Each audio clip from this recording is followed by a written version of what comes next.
I launched a putter company and within 1 year it failed. And I don't want that to happen to you. So today I'm going to share some of the lessons that I learned through that. And hopefully if you're in an early stage of a business or thinking of launching a business, this will help save you from those same mistakes. Now, quick backstory. I've run a video production company for a long time, and I've gotten to work with a lot of different brands creating products. And filming and creating these videos around the products, but not actually having it be my own company, made me have this longing to create something for myself. I wanted to be able to create videos for my own product so that if the videos, if the marketing, if all these different inputs were successful, then my company and also my income would be able to experience an increase because of that success.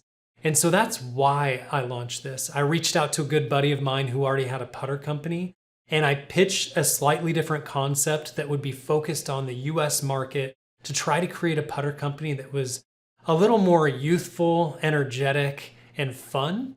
And so that's how Verb Golf started. So here are the top 5 reasons I believe that our business failed. Number 1, we didn't start with the customer and the problem in mind.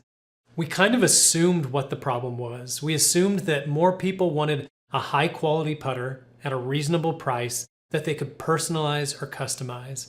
And if they saw fun branding, that they'd want to buy it.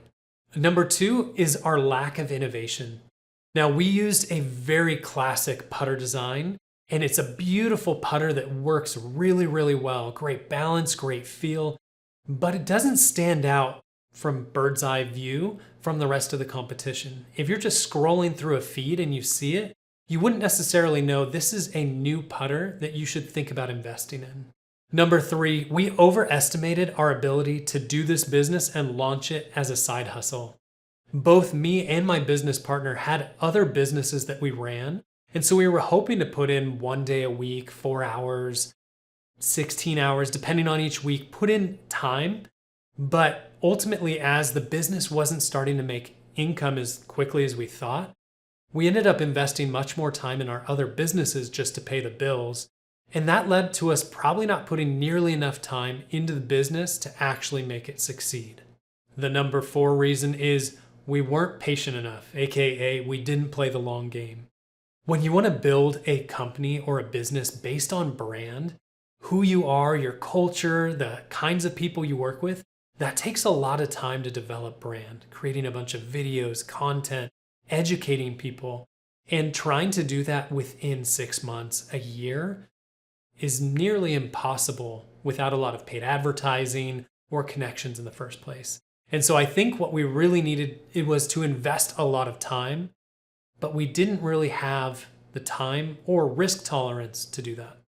The 5th and final reason was lack of alignment as business partners. Now, this was my first business partnership, and I partnered with a good friend of mine, and luckily we're still good friends to this day. But there were multiple ways in our communication, me being on the East Coast, him on the West Coast, that we were misaligned. I would think he wanted one thing and he wanted another, or vice versa. And so it made us not always push in the same direction. And that would cause frustration or tension. And because we weren't seeing sales, I think that's easily us both questioning what are we doing and how do we be aligned in one vision and mission. And so we ended up shutting it down to preserve our friendship and to make sure that we're investing in the right things. If I could give you one last piece of advice, it's this. Really take the time to think through any business or project you're going to launch. If you're anything like me, I'm a dreamer and I have these visions that this could be my lotto ticket and this could take off and I could just explode and really thrive here. But I think taking the time to understand how much time will this actually take investment? How much money will I need to invest?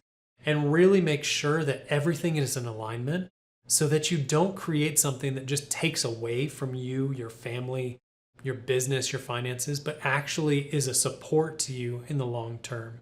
And be ready to invest in the long term. If this is your first time meeting me, hi, I'm Greg and I'm a small business coach.